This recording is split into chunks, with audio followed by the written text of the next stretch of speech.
Nós, a Europa, tem a ver com a Europa, tem a ver consigo. À sexta, uma reflexão sobre a atualidade europeia. A doutora Ana Rita Barros, formadora do Centro de Informação Europeia Jacques Delors, acompanha-nos. Boa tarde. Boa tarde, dona Marta.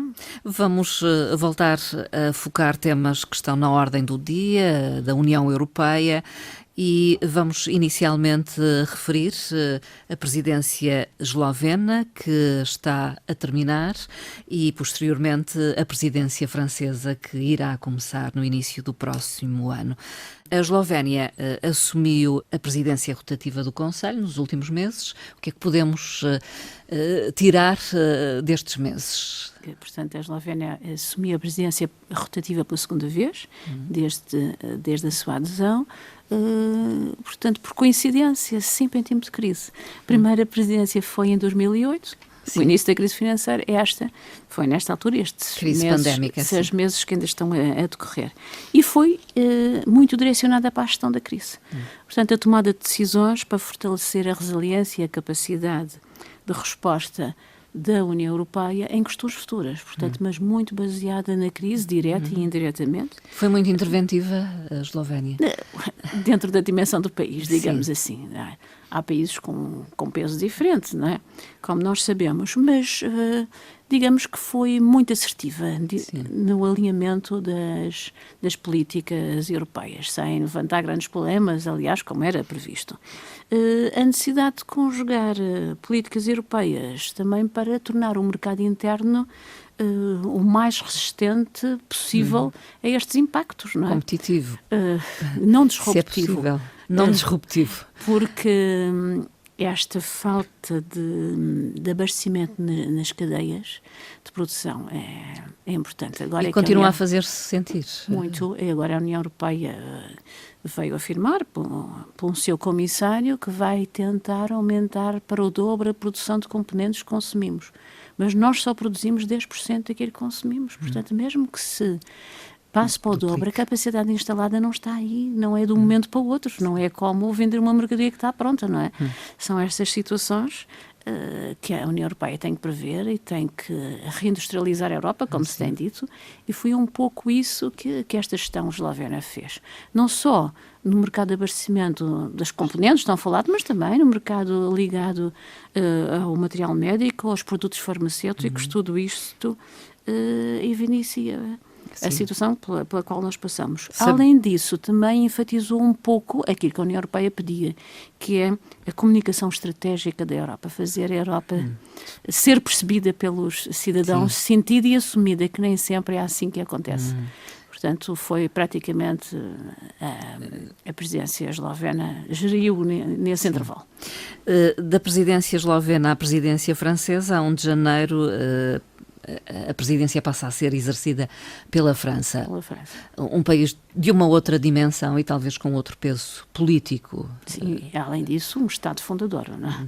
Só isso já é importante. Mas aqui com umas pinceladas interessantes, é porque no próximo semestre encerra a Conferência sobre o Futuro da Europa e, além disso, há eleições presidenciais francesas. Tudo pelo meio. Portanto, num momento delicado, decisivo, pelo menos. A França já definiu as suas prioridades e foram apresentadas pelo presidente Macron. Em termos europeus, desde os salários mínimos europeus, que tanto se fala, os salários condignos em cada um dos Estados, às questões do clima e ao mecanismo do ajustamento de carbono, até à adoção das diretivas de serviços relativas aos mercados digitais. Além da questão da fronteira, ou seja, uma crise que a Eslovénia também teve que gerir, que é a crise migratória, mas que vai continuar a pressão, certamente, nos próximos 6 meses. Além disso, a França também já fez saber que vai se debruçar sobre a União Bancária e sobre o Pacto de Estabilidade e Crescimento, aquelas regras orçamentais que agora estão suspensas, mas que vão voltar, estão adiadas, digamos assim, vão voltar a ser aplicadas. Portanto, isto é um leque de prioridades, enfim, com uma certa extensão.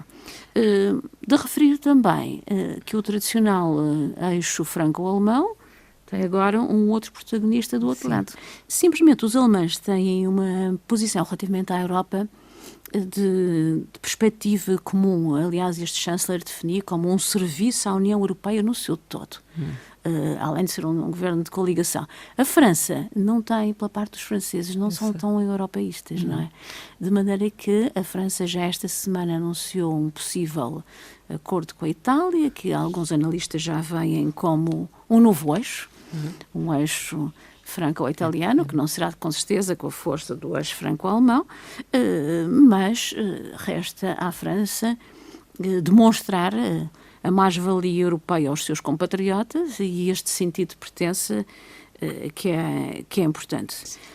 Existem 3 áreas fundamentais onde a presidência rotativa se deve impor e pôr em prática. A anunciada autonomia estratégica europeia, portanto, a posição da Europa na senda mundial. A execução do plano de recuperação e o acompanhamento. A França já fez saber que vai acompanhar a execução dos planos nos vários Estados, o que é importante. Os planos de recuperação e resiliência. E, enfim, fechar e considerar para o todo europeu as conclusões da Conferência sobre o Futuro da Europa, que é nesse período também. Vamos falar da pandemia que agravou desigualdades a nível mundial, mas também na União Europeia. Sim, a União Europeia não foge a essa regra. Portanto, um estudo recente investiga a desigualdade de rendimentos a nível mundial.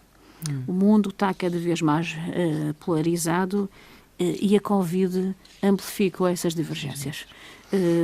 A título de exemplo, podemos citar aqui um dado que todos nós ouvimos falar avultadas vezes: 10% dos mais ricos do mundo detêm 76% do património mundial, enquanto 50% dos mais pobres detêm apenas 2% desse património.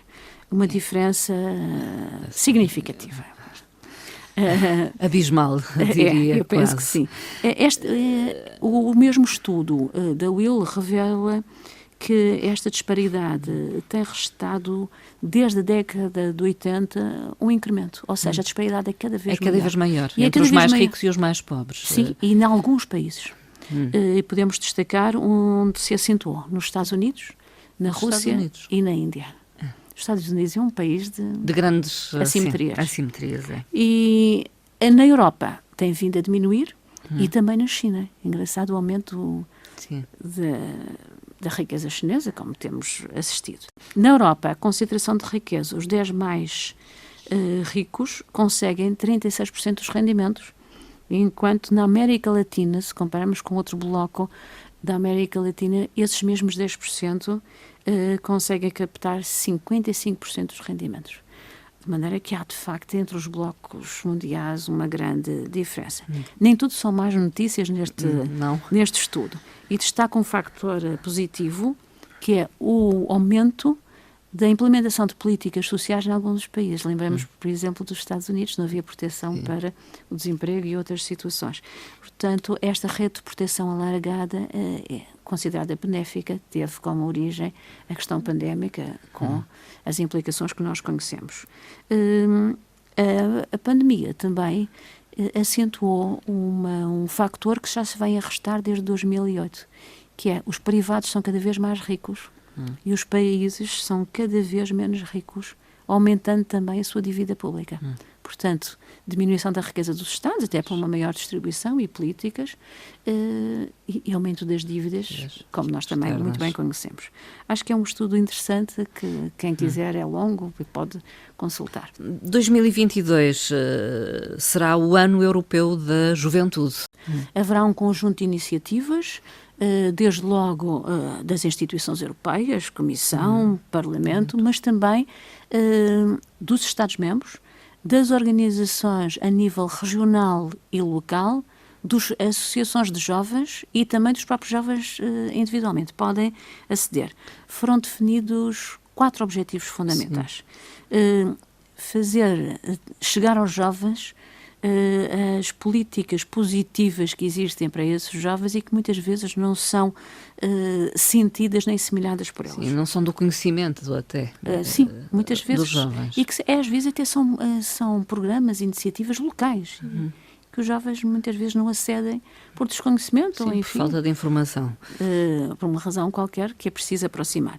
Intensificar o trabalho com os jovens menos favorecidos, pertencentes a grupos vulneráveis, marginalizados, de forma a adquirirem competências, aptidões, conhecimentos que os faça sentir mais europeus e mais próximos do mercado de trabalho. É isso que é importante. E ajudar os jovens a interiorizar as oportunidades que lhes são oferecidas. Portanto, no fundo, integrar também a política dos jovens é uma recomendação nas políticas de cada um dos Estados-membros. Há uma preocupação, então, com a juventude bastante. Na União Europeia. A juventude é o futuro, não é? Sim. E aí são exatamente esses que já nasceram, né, nesta Europa, que muitas vezes não a sentem como sua. Sim. E também passam por enormes dificuldades no acesso aos mercados de trabalho. Muitas vezes. Exatamente, então os marginalizados e os menos favorecidos muito mais. Há programas já a decorrer que têm como foco a juventude. Podemos falar no Erasmus+, mas há outros, certamente. Há o Corpo Europeu de Voluntariado e agora um programa lançado recentemente, que é o ALMA. ALMA na língua inglesa, portanto, em português, objetivos, aprendizagem, dimensões, realizações. É dirigido a jovens que não trabalham, não estudam, não estão a realizar qualquer formação e direciona-se para que encontrem um caminho no mercado de trabalho com formação no seu Estado-membro, e a União Europeia vai-lhes possibilitar um estágio profissional em outro Estado-membro. Portanto, é um programa que os jovens interessados devem conhecer, ou as associações e as organizações e instituições que apoiam os jovens. É interessante. Dotação financeira para estes programas é significativa? Sim, é significativa para o ALMA, para o Ano Europeu da Juventude, 8 milhões de euros, não é muito, distribuído pelos 27, mas é alguma coisa, e vai exatamente para reforçar estas políticas que nós dissemos. Anteriormente recentemente houve um inquérito lançado aos jovens entre os 18 e os 24 anos, que revelou que a grande maioria gostaria de participar nas iniciativas do Ano Europeu 2022, principalmente os jovens do sul da Europa. Portanto, Portugal, Espanha, França e Grécia, portanto, são talvez aqueles que têm menos possibilidades ou menos informação. Os do Norte não manifestaram valores tão altos. 2022, Ano Europeu da Juventude. O Conselho acordou uma revisão das taxas de IVA, portanto, teremos alterações. Teremos alterações. Não esqueçamos que o IVA é um imposto europeu, de matriz europeia. Estas alterações permite que os governos tenham maior flexibilidade na aplicação das taxas mais baixas, portanto as intermédias, como nós aqui designamos, as reduzidas e até taxa zero, não taxar. Esta diretiva que está em vigor, a atual, já tem 30 anos, já é muito tempo, portanto está na altura de rever. O que é que passará para esta lista de bens e serviços? Nas taxas que nós dissemos, a listagem inclui produtos que venham em linha com as alterações climáticas e digitais, portanto, fala-se, por exemplo, na venda ou no aluguer de bicicletas, ser taxada uma taxa muito reduzida, mas também para aquilo que o acordo define como bens de primeira necessidade. E aqui os bens de primeira necessidade têm-se alterado muito, principalmente os farmacêuticos, por exemplo, as máscaras. Sim, as máscaras e não só, tornaram-se bens de primeira necessidade. Tornaram-se e são, portanto, alvo das políticas internas de cada um do Estado, que pode fixar aí os valores que entender. Achar por bem. Um outro aspecto que o acordo foca é o tratamento diferenciado que o mesmo produto tem em Estados. Taxas diferentes aplicadas. Taxas diferentes ao mesmo produto. Um exemplo é, por exemplo, o vinho português. O vinho português tem conseguido, ao longo dos anos, uma taxa intermédia. pelas Sim. regiões demarcadas, pelo peso que tem na economia local, enfim. A que os franceses têm oposto significativamente, porque na França não é taxada a taxa intermédia. Sim. Também há aqui o reverso. Este acordo prevê uma maior uniformização entre Das as taxas que têm como fundamento questões histórico-culturais, não é? Enfim, também tem essa parte. Veremos o que é que o país consegue. Portanto, 3 sectores: alterações climáticas, digital e também a proteção à saúde pública convertida em bens de primeira necessidade. Outra questão que diz muito diretamente ao cidadão comum tem a ver com a prorrogação do acordo de itinerância, o roaming. Sim, este acordo já terminava agora a 30 de junho e foi conseguido um prolongamento, uma prorrogação até 2032. Bastante. É significativo. As instituições europeias negociaram com os grandes operadores grossistas a nível europeu e vão manter as chamadas, o acesso aos mails e também a navegação na internet e as mensagens a um preço como se estivessem a ser utilizados em casa, chamada itinerância como em casa. Sim. Claro que depois também há umas cláusulas para evitar o consumo abusivo. Sim, os abusos. Porque, como sempre nestas situações, tem que se controlar uma parte e outra, mas é um ganho significativo para que, agora viajamos pouco, mas para quem viaja conseguir as tarifas que são aplicadas no seu próprio Estado-membro. E agora, aquilo que podemos dizer ser uma curiosidade: o Banco Central Europeu tenciona redesenhar as notas de euro. Exatamente, até 2024, é o horizonte fixado. As notas atuais têm como tema épocas e estilos e são representadas fundamentalmente por pontos, janelas e pórticos. O Banco Central Europeu achou que o tema já teve um período de vigência suficientemente largo e tem verificado que com a situação da crise pandémica os cidadãos têm novamente tentado recolher muita moeda, papel. Sim. Exatamente, como reserva de valor. Uma questão de garantia, uma questão de segurança. Além disso, as compras a retalho, quando são presenciais, são em grande parte dos Estados-membros feitas a dinheiro. E então resolveu lançar esse apelo aos governos de cada um dos bancos centrais dos Estados da zona euro, criou uma comissão consultiva. Essa comissão consultiva vai propor os temas. Esses temas serão votados pelos cidadãos. O tema que for o mais votado vai ser proposto para um concurso de desenho. Sim. E depois vai ser votado novamente os desenhos para se escolher. Poderemos, com certeza, na altura, divulgar e participar.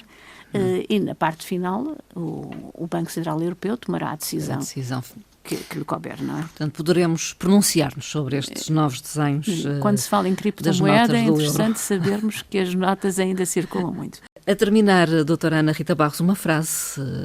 Que frase escolheu para hoje? Hoje vai ser entregue o Prémio Nobel da Paz em Oslo. E, portanto, é um extrato do anúncio de atribuição do Prémio Nobel a 2 jornalistas, uma filipina e um russo, que foram laureados este ano, 2021, como os Nobel da Paz. E a frase diz o seguinte: pelo esforço por salvaguardar a liberdade de expressão, condição prévia para uma democracia e paz duradouras. Portanto, é o anúncio feito pelo Comitê Nobel da atribuição deste prémio.